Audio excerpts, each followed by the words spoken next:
ओम नमः सिद्धेभ्यः। ओम नमः सिद्धेभ्यः। ओम नमः सिद्धेभ्यः। मंगलम भगवान वीरो मंगलम गौतमोहनी मंगलम कुंद कुंदाद्यो जैन धर्मोस्तु मंगलम सर्वमंगल मांगल्यम सर्वकल्याणकारकम प्रधानम सर्वधर्माणां जैनम जयतु शासनम जैनम जयतु शासनम देहचता जैनी दशा बरते देहाती ते ज्ञानी ना चरण मां बंधन हो अग्नि ते ज्ञानी ना चरण मां बंधन हो अग्नि।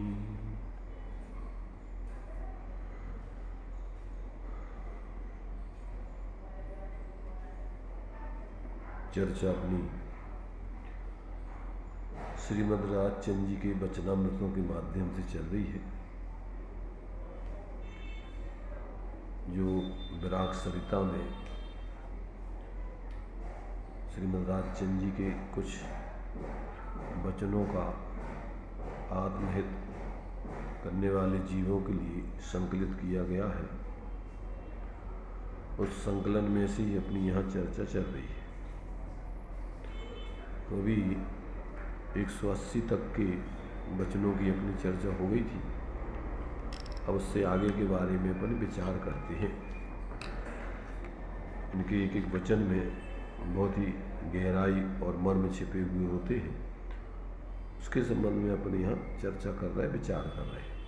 क्योंकि जिनको आत्महित करना है, ऐसे मार्मिक उन वचनों का और अपने हित की दृष्टि से अपने परिणाम आदि को परखने का ये बहुत सुंदर सरल भाषा में संकलन है।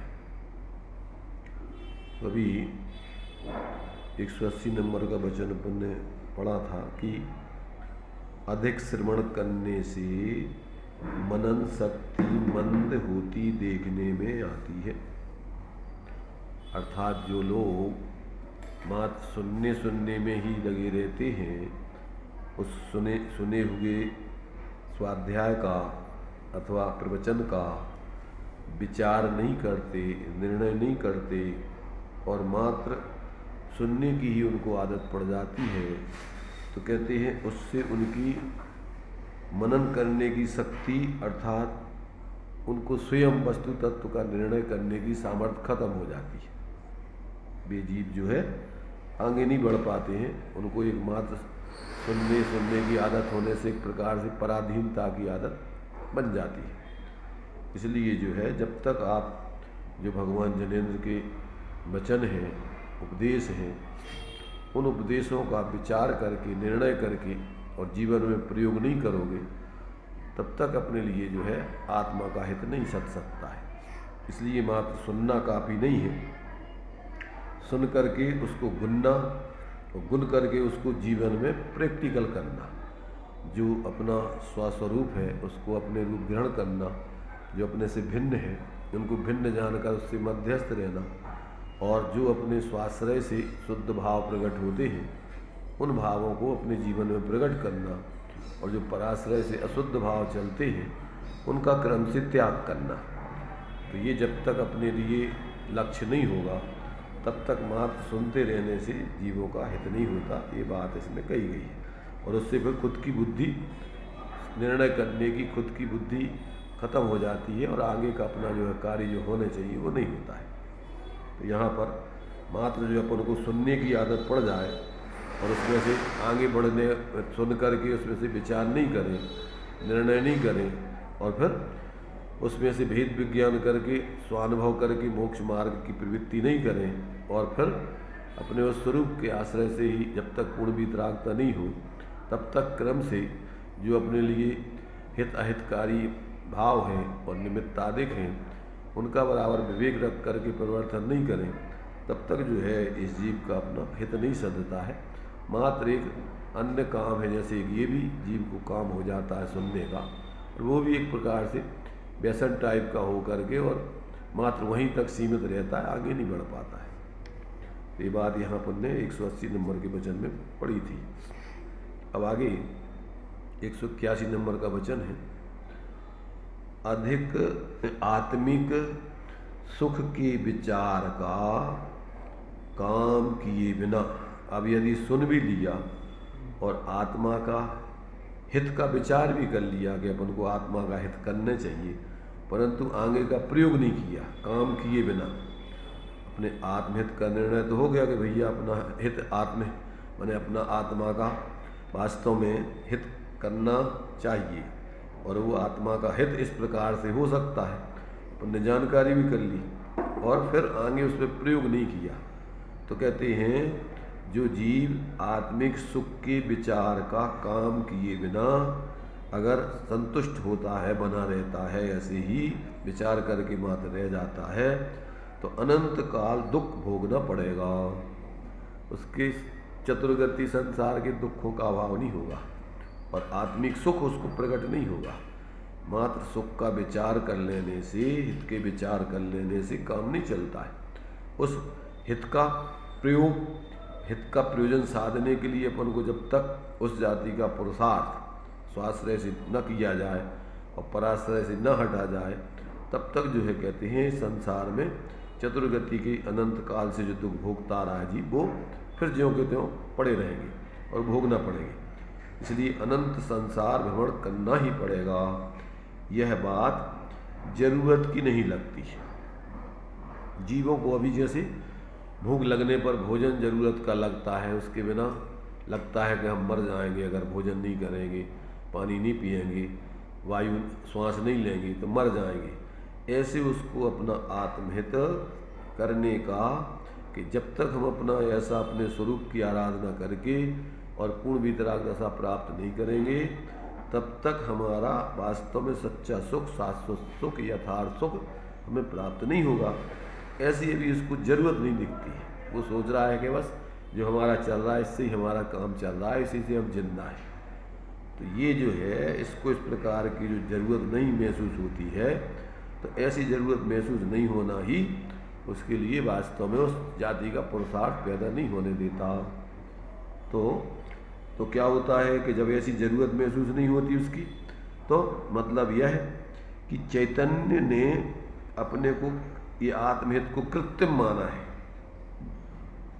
मतलब यह है चैतन्य ने कृत्रिम माना है, सत्य माना नहीं इस बात को। इस बात को ऐसे ही माना कि ठीक है ये तो कह दिया है कि आत्मा का हित ऐसे होता है, ऐसा करना चाहिए, उसको वास्तविक नहीं माना उसने ऐसे ही कह दिया। जैसे लोग वाक सामान्य और बातें कह देते हैं जो अप्रयोजनभूत है, ऐसी इन बातों को भी उसने वास्तव में प्रयोजनभूत नहीं माना, सत्य नहीं माना, एकमात्र औपचारिक मान करके रह जाता है।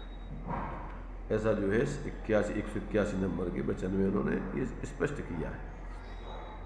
जिस चीज़ की उसको गरज, जिसमें हित भाषित होता है, वो कार्य किए बिना वो रहता नहीं। 182 नंबर का वचन है, सम्यक दृष्टि पुरुष अनिवार्य उदय के कारण लोक व्यवहार निर्दोषपने लज्जायमान होकर करते हैं। प्रवृत्ति करना चाहिए, उससे सुवासुद जैसा होना होगा वैसा ही होगा, ऐसी दृढ़ मान्यता से ऊपर प्रवृत्ति करते हैं। इसमें देखिए क्या कह रही है। पहली चीज तो सम्यक दृष्टि पुरुष, फिर अनिवार्य उदय के कारण, क्योंकि सम्यक दृष्टि पुरुष भी जब तक पूर्ण स्वाश्रय से वीतराग दशा प्राप्त नहीं करेगा, तब तक भी उसकी भूमिका अनुसार उदय चलता रहता है। और उदय में तुम्हारे लिए जो है उस उदय में जुड़ना भी पड़ेगा, क्योंकि जब तक अभी पूर्ण वीतराग नहीं होगी तो भूमिका अनुसार बाहर के कार्यों में भी प्रवृत्ति होती है। तो ये कह रहा है कि सम्यक दृष्टि पुरुष अनिवार्य उदय के कारण लोक व्यवहार निर्दोषपने, जो भी लोक में व्यवहार उसको करना पड़ता है, वो जो अपने लिए आगम में उस व्यवहार को करने की अपने लिए विधि बतलाई है, उस विधि से निर्दोष बने, जिसमें हिंसा आदि ना हो किसी प्रकार से, और अपने लिए जो है धर्म के विपरीत अपना परिवर्तन या सोच आदि ना हो, उस प्रकार से वो निर्दोष बने उस व्यवहार को करता है। और उसमें भी फिर प्रसन्न नहीं होता है, लज्जायमान होकर करता है। माने उस कार्य को करते हुए भी जानता है मूल में अपना वास्तव में कार्य तो नहीं है, मूल कार्य तो अपना पूर्ण स्वाश्रय से अपने अंदर में जो है निर्विकल्प रूप वीतराग दशा रूप प्रणवन करके अत्यंत आनंद रूप भोगते हुए ऐसा जीवन जीना है। अब चूँकि अभी निचली भूमिका में अब अपन को ये व्यवहार जो अभी गुणस्थान प्रमाण बाहर में उदय के आधार पर चल रहा है, उसमें जुड़ान हो रहा है, ये तो अपन को करना ही पड़ेगा। वो तो व्यवस्था है, प्राकृतिक सैद्धांतिक को वस्तु व्यवस्था है। तो अब फिर उसमें जो है वो करते तो हैं, परंतु उसको हेय जानते, उसको अपना हित रूप नहीं जानते। इसलिए उसको उसमें जैसे कोई अच्छे ऊंचे व्यक्ति को नीचा काम करना पड़ा तो उसको शर्म लगती है। कोई खानदानी व्यक्ति को कभी मजबूरी में नीचा काम करना पड़ा, क्या कैसा करता है वो कार्य, बहुत शर्मिंदगी महसूस करते हुए उसको करता है। तो ऐसे ही सम्यक दृष्टि को ये ऐसा नहीं लगता कि ये कार्य हमें जितने शुभाशुभ कार्य है संसार के बहिर्मुक्ता के कार्य ही हमारा कर्तव्य है। हमारा कर्तव्य तो पूर्ण स्वाश्रय से जीवन जीना, आनंद रूप जीवन जीना ही है। पर अब अभी जब तक उस स्थिति में नहीं पहुंचे जब तक वो कार्य तो करना पड़ेगा। तो फिर उसमें जो है वो लज्जायमान होकर के, अर्थात भेद विज्ञान करके और अरुचि भाव से अथवा अनिच्छा भाव से और उसको करते हुए प्रवृत्ति करते हैं। जिसमें प्रवृत्ति करना चाहिए उससे शुभाशुभ जैसा होना होगा वैसा होगा। भूमि का अनुसार देखो, वो गुणस्थान प्रमाण शुभाशुभ भाव होते हैं और उससे जो भी कर्मादि का आश्रय बंध होता है वो तो होगा ही होगा। तो ऐसा जो है ऐसी दृढ़ उसको बराबर करणानुयोग का ज्ञान भी है और अपने गुणस्थान प्रमाण स्वाश्रय रूप परिवर्तन करते हुए संबंध आदि का भी विवेक है। इसलिए अब इसमें जो भी होगा सम्यक दृष्टि को ऐसा आश्रयबंध नहीं होता है वो दुर्गति में चला जाए, ये उसको बराबर ज्ञान है। इसलिए अब उसमें घबराता नहीं है, उस कार्य को करते हुए और उस प्रवृत्ति को करता है विवेकपूर्वक निर्दोषपने और हे बुद्धि से। तो कहते इस प्रकार से वो वैसा कार्य करते हुए ऐसी उसको दृढ़ मान्यता है कि उसमें अब जो भूमिका अनुसार बंद होना होगा तो होगा ही वो तो। और फिर ये भी पता है कि ऐसा नहीं होगा कि हम कोई दुर्गति आदि में जाएंगे। कर्म फलों को भोगना जरूरी थोड़ी, जरूरी है, या उनको काट भी तो सकते, भेद विज्ञान नहीं काट सकते, ऐसी कल्पनाओं से नहीं कटता है। जब तक तुम्हारी पात्रता नहीं होगी तब तक तुम्हारे लिए उस प्रकार का परिवर्तन करना ही होगा, और उस कर्म फल का तुम्हें भोगता भी बनना ही पड़ेगा। इसलिए वो तो अपने लिए प्रेरणा के लिए लिखा हुआ है। किसी ने कहा है कि कर्म फल भोगना तुम्हारी मजबूरी नहीं है, अज्ञानता है, वो मिथ्या दृष्टियों के लिए। ये सम्यक दृष्टि की चर्चा चल रही है। सम्यक दृष्टि को ऐसा नहीं है कि हमारे लिए माने कर्म फल के उदय में भूमिका अनुसार बिना जुड़े काम चल जाएगा। वो जानता है कि अनिवार्य रूप से हमें उस उदय में प्रवृत्ति करना होगी, परंतु विवेकपूर्वक और हे बुद्धि से वो प्रवृत्ति करता है और उसका उदय आता है और उसके लिए उसको व्यवहार से भोगना कहा जाता है। परमार्थ से वो भेद विज्ञान रख करके और उसमें उस जाति का परिवर्तन नहीं करता, पर जितना जुड़ता है उतना तो वो भोगना होता ही है, उतनी तकलीफ भी है उसको, तभी जा करके आगे पूर्ण निवृत्ति करके पूर्ण स्वाश्रय का प्रसाद जागृत रखेगा। तो मिथ्या दृष्टि जो मानता है भैया हम क्या करें, अब कर्म को उदय है वो तो भोगनी पड़ेगा, तो वो उनकी वो अज्ञानता वाली स्थिति है। वो बात यहाँ नहीं चल रही। कर्म का फल भोगना तुम्हारी कहते हैं मजबूरी नहीं, जरूरी नहीं, वो अज्ञानता है। और ज्ञान जागृत हो जाएगा तो अब कर्म फल का वो अपने को भोगता न जान करके ज्ञाता जानता है एक दृष्टि से, और ज्ञाता के संगे संगे अस्थिरता जन्य जो प्रवृत्ति होती है उसका वो भोगता भी जानता है, उतना वो भोग भी रहा है, उतनी तकलीफ भी है उसको। इसलिए वो एकांत दृष्टि से भोगता नहीं है, अनेकांत दृष्टि से कथनचित वो भोगता है उतना। और नहीं मानेगा तो फिर आगे के लिए पुरुषार्थ करके उसके लिए अगर भोगता नहीं है सर्वथा तो क्या होगा कि वो आगे उस जाति का पुरुषार्थ करके उसकी निवृत्ति नहीं करेगा। इसलिए उसमें अनेकांत है, एकांत नहीं है। अज्ञानता पूर्वक का कर्म फल का भोगता नहीं है, उसमें तुम्हें भेद विज्ञान करके और फिर ज्ञातृत्व बुद्धि पूर्वक जितना स्वास्थ्य से तुम अपना आराधना कर सकते हो उतने तो आप अभोक्ता हो, और जितने आप अस्थिरता जन जुड़ोगे उतना तो आपको भोगना ही पड़ेगा।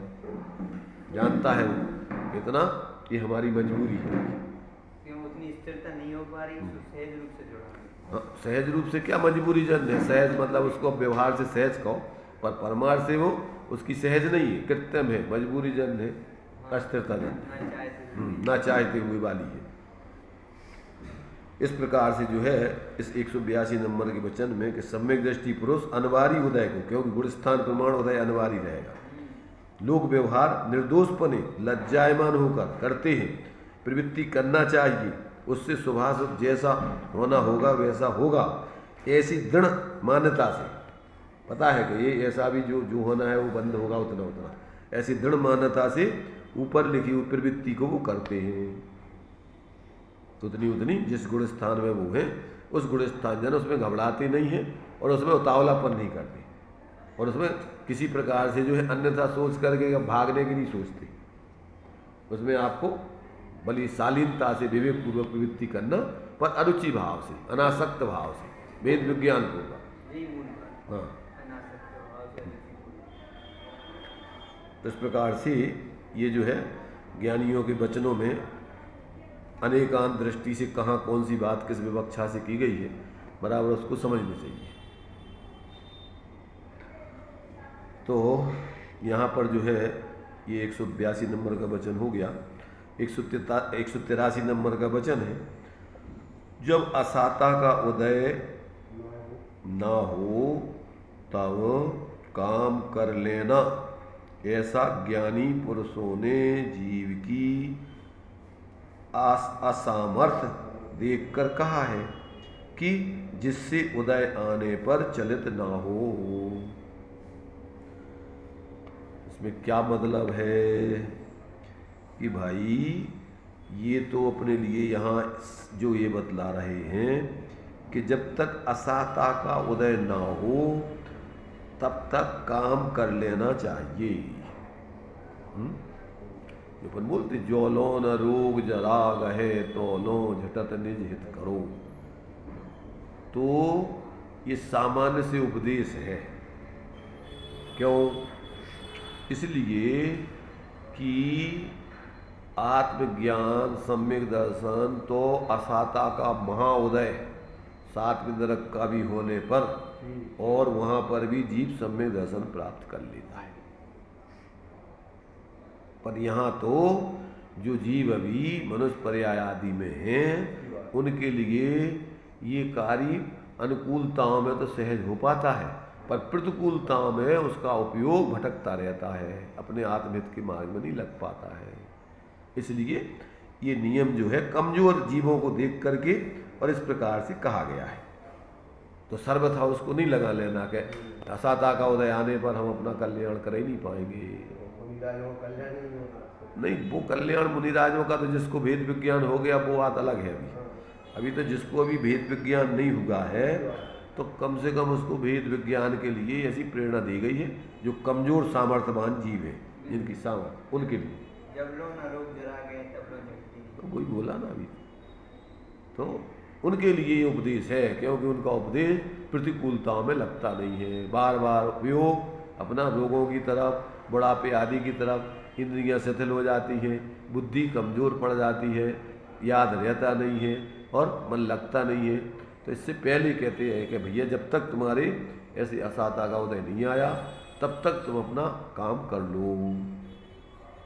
तो ये जब असाता का उदय ना हो तब तक काम कर लेना, ऐसा ज्ञानी पुरुषों ने जीव की असामर्थ्य देखकर कहा है कि जिससे उदय आने पर फिर चलित ना हो। अगर जब आप अपने ऐसी अनुकूलताओं में अपनी आत्महितार्थ कार्य कर लोगे तो फिर क्या होगा कि आपका आत्मबल बढ़ जाएगा, भेद विज्ञान का आपके पास सामर्थ्य होगा, तो फिर प्रतिकूलताओं में भी आप उसमें चलित नहीं होगे, घबराओगे नहीं। तो भैया ठीक है, ये प्रतिकूलताएं सब बाहर की हैं, कर्माश्रित है, हमारा आत्मा इनसे प्रतिकूलता आदि से परे है।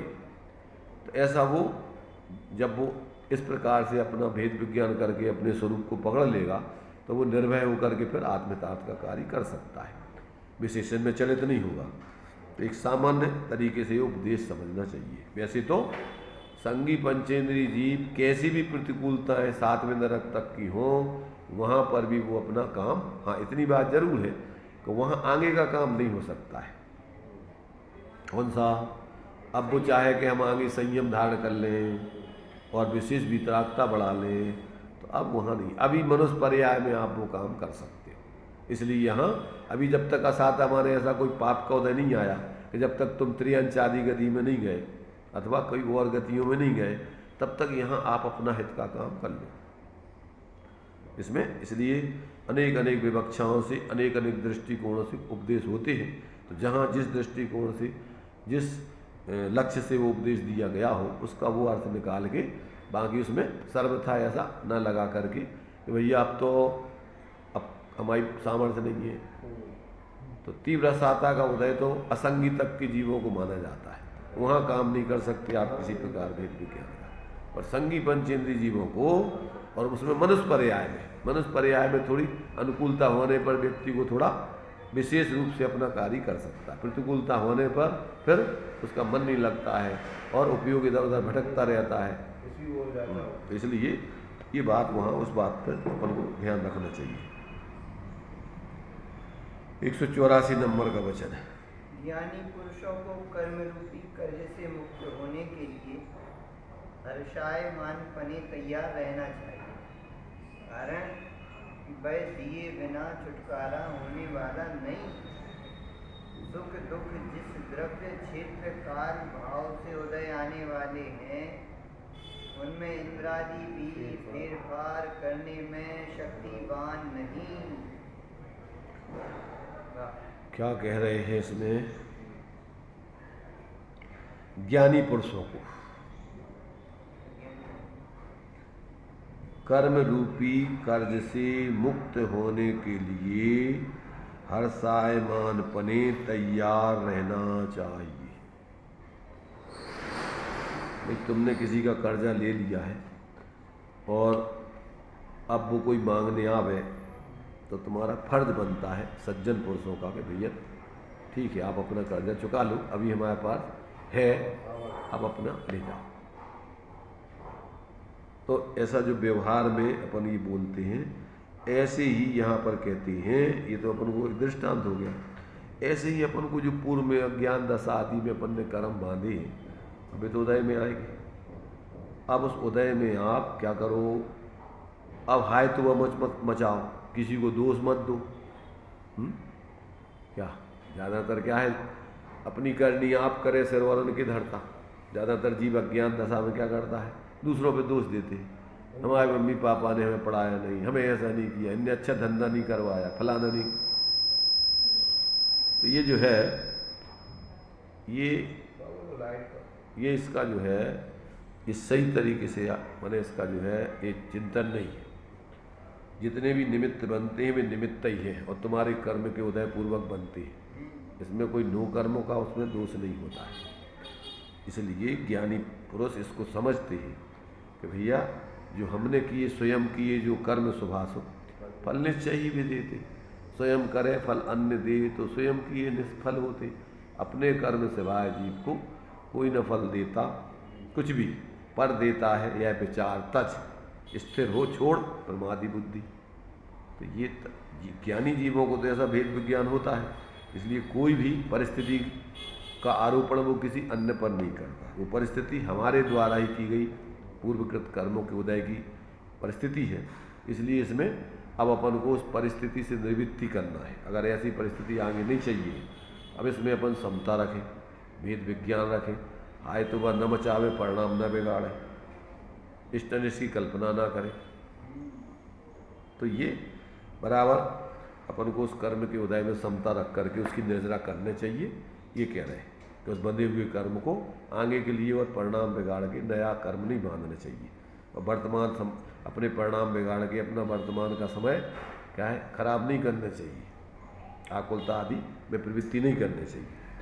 ये कह रहा है कि भैया ज्ञानी पुरुषों को कर्म रूपी कर्ज से मुक्त होने के लिए हर्षायमान तैयार रहना चाहिए। कैसे? दुखी हो के नहीं।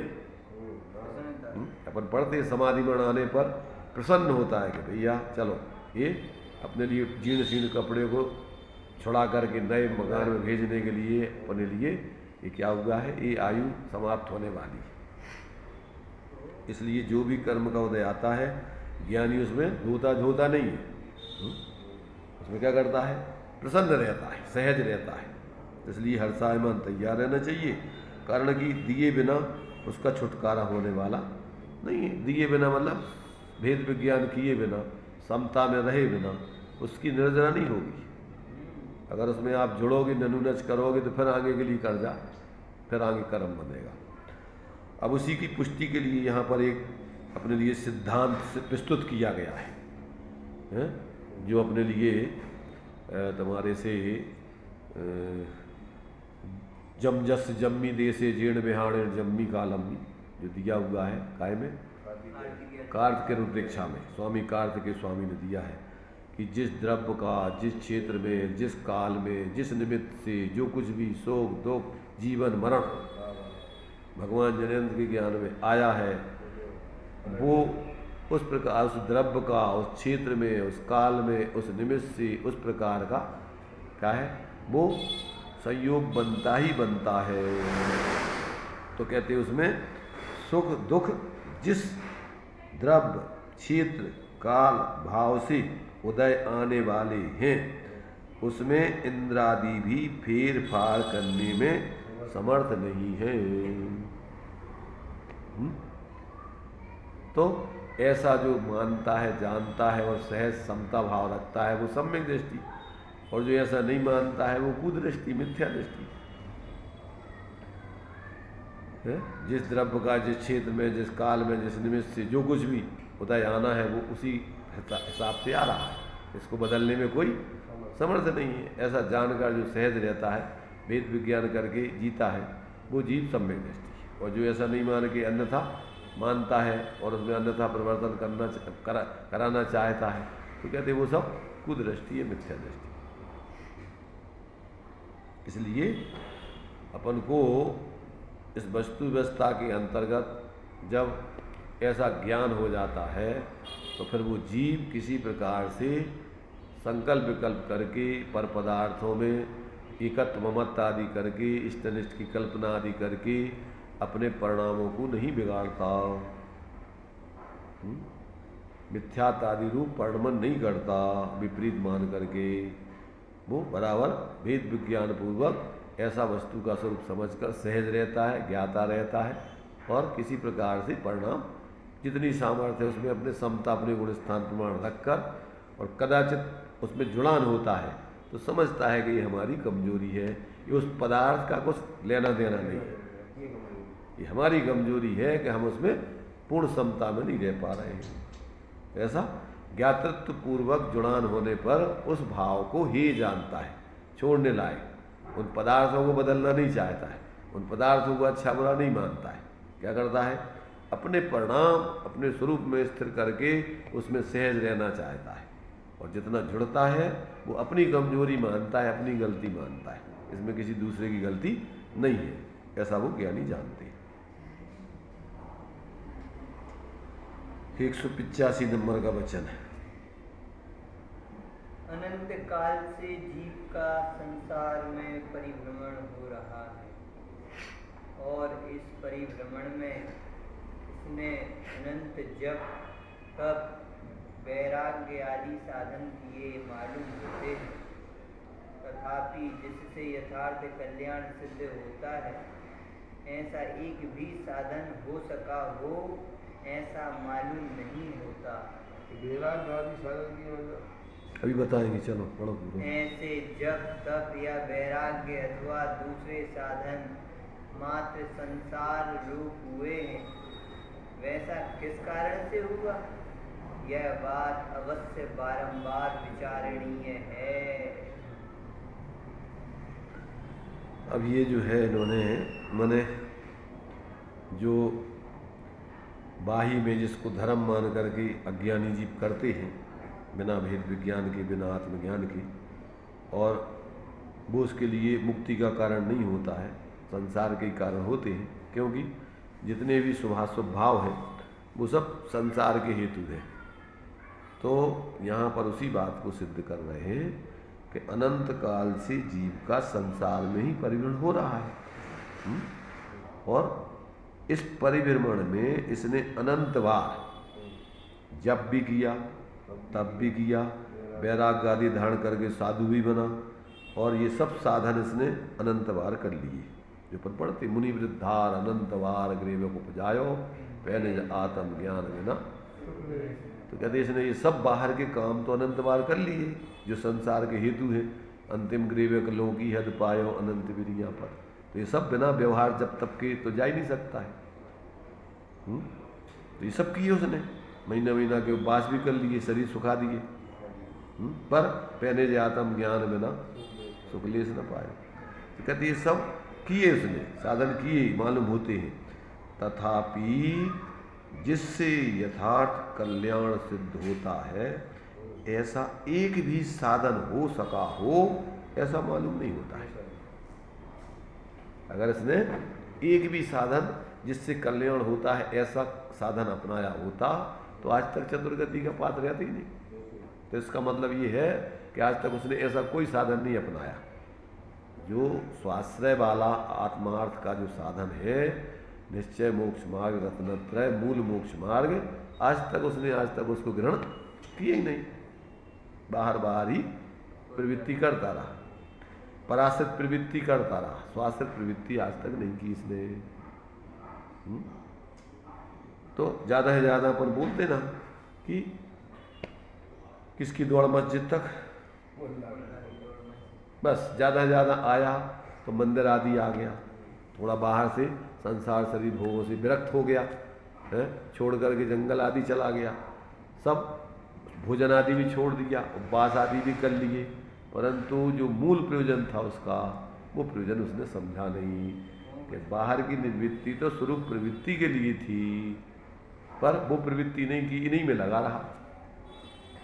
इसलिए कहते कि ऐसा कार्य इसने अनंत बार किया है, और ऐसा मालूम होता है कि इसने जिससे आत्मित होता है ऐसा कार्य यथार्थ कार्य एक बार भी नहीं किया।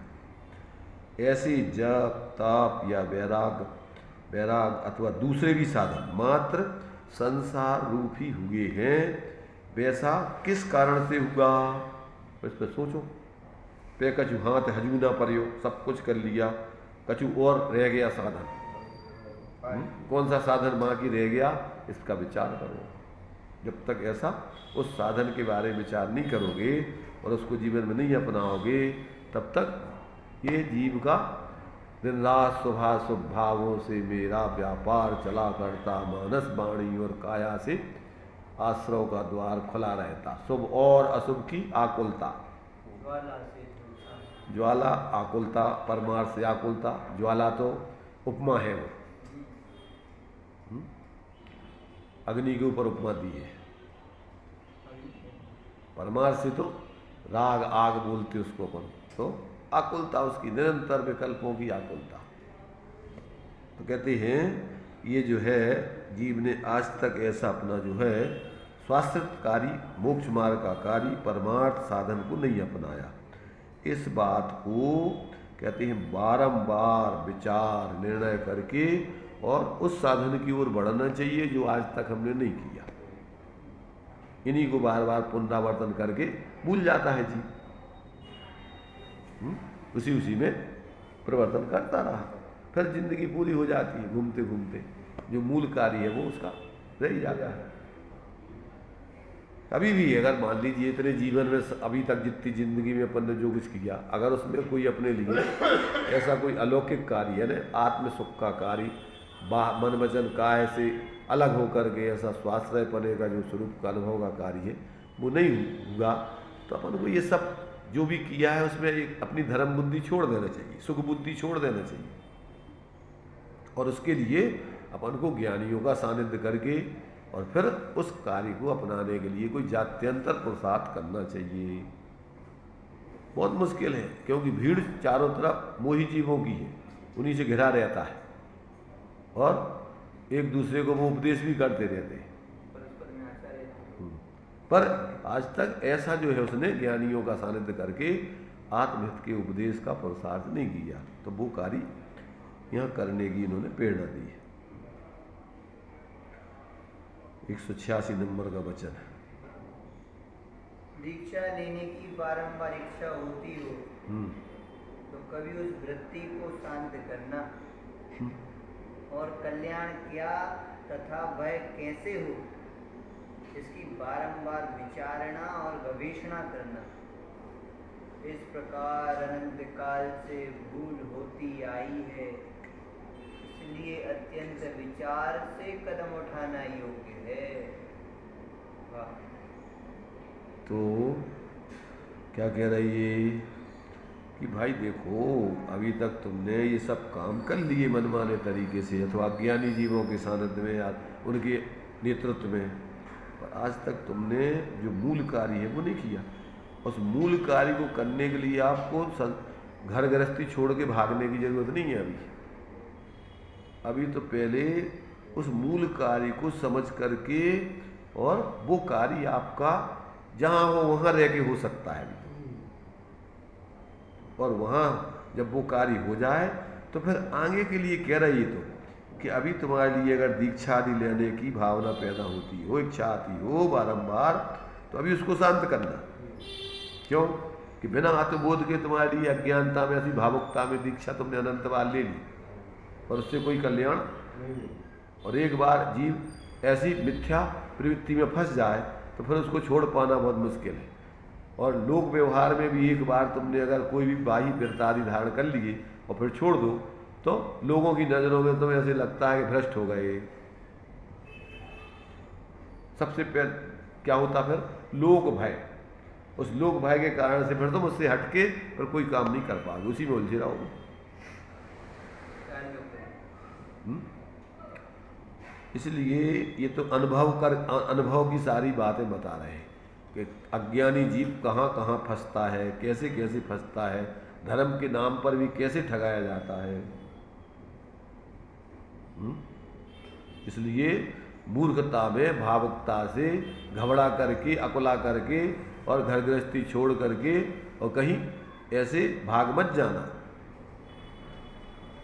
वहीं रह करके कह रहे हैं कि अभी क्या उस इच्छा होती हो तो उसे उसको वृत्ति को शांत करना, और कल्याण क्या है पहले तो कल्याण का स्वरूप समझना तथा वह कैसे होता है उसकी विधि को समझना, इसकी बारंबार विचारणा और गवेषणा करना, गहराई से खोज करना। इस प्रकार अनंत काल से भूल होती आई है, ऐसे किया है तुमने। जल्दी से संसार में घबरा करके बाहर के संयोग आदि से, परिवार आदि से भाग गए तुम छोड़ के। भागने से काम नहीं चलेगा, जागने से काम चलता है। जहाँ हो वहाँ जागृत होकर के फिर जीने का पुरुषार्थ करो, और फिर आगे क्रम से धैर्य पूर्वक गंभीरता से फिर अपने लिए वैराग्य बढ़ा बने, अपने लिए आगे के लिए जो दिया है। मोह तिमिराप हरने दर्शन लाभात बाप्त संज्ञाना और राग द्वेष निर्वृत्ति चरणम प्रतिपद्यते साधु। मोह तिमिर के हटने पर ही दृष्टि ज्ञान सद लाभ मिले, तभी संत वह राग द्वेष के नाश हेतु आचरण करे। फिर आगे की निर्वृत्ति का, वैराग का मार्ग आगे का है। पर जब तक आपको अभी सही आत्महित का स्वरूप और उसका प्राप्त करने का सही उपाय समझ में नहीं आए, तब तक आप जल्दबाजी में कहीं भाग करके और संसार से क्या है द्वेष बुद्धि पूर्वक का इस प्रकार का वैराग धारण करके कहीं भाग मत जाना। तो घबरा करके, अकुला करके कुछ प्रवृत्ति करने लग जाओ व्रत आदि की खेच तान करके, तो उससे कोई कल्याण होने वाला नहीं है। तो इस प्रकार से यहाँ कह रहे हैं कि इसकी बारंबार विचारना और गवेषणा करना। इस प्रकार अनंत काल से भूल होती आई है। ऐसे ही किया है तुमने।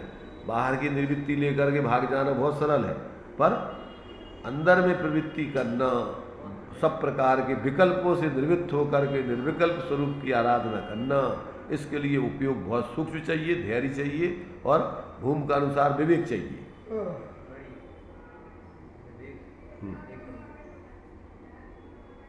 ये भावुकता का मार्ग नहीं है, समझ ना, विवेक और भावना पूर्वक स्वरूप आराधना का मार्ग है, धैर्य पूर्वक।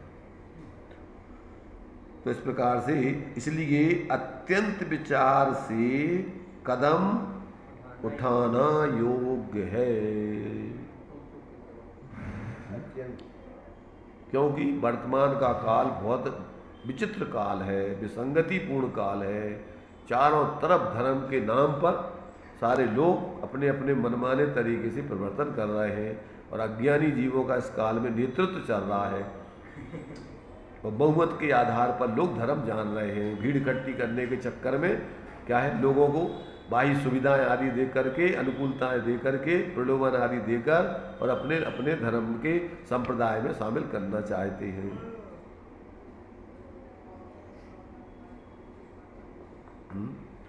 बहुत गजब के वचन हैं इनके सब।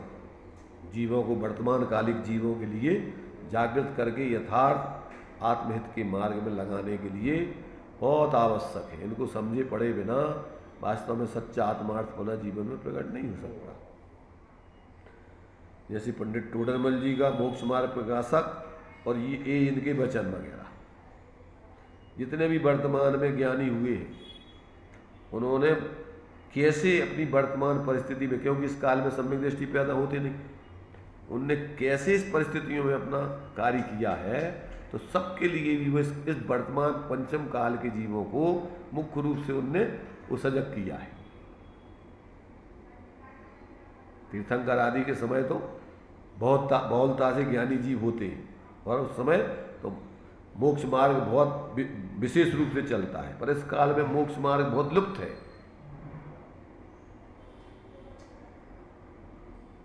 इस प्रकार से इनके वचनों में अपने लिए वास्तव में गजब की प्रेरणा है और उसको अपन ध्यान से सुने, समझे और अपने जीवन में देखें। और अपन यदि आत्महित के मार्ग में लगना चाह रहे हैं या लगे हुए हैं तो देखें कि हम कहाँ खड़े हैं, कहीं हम भ्रम में तो नहीं हैं। तो इस प्रकार से ये अभी अपने 81 से 186 तक करके वचनों की अपन ने विशेष गवेषणा को चिंतन मनन किया। इस पर अपन सोचें, सब अपने अपने जीवन पर घटित करें। चलिए यहीं अपन इसको विराम देंगे।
द्वादशां निर्वाणी माता की, पंच परमेष्टि भगवंतों की।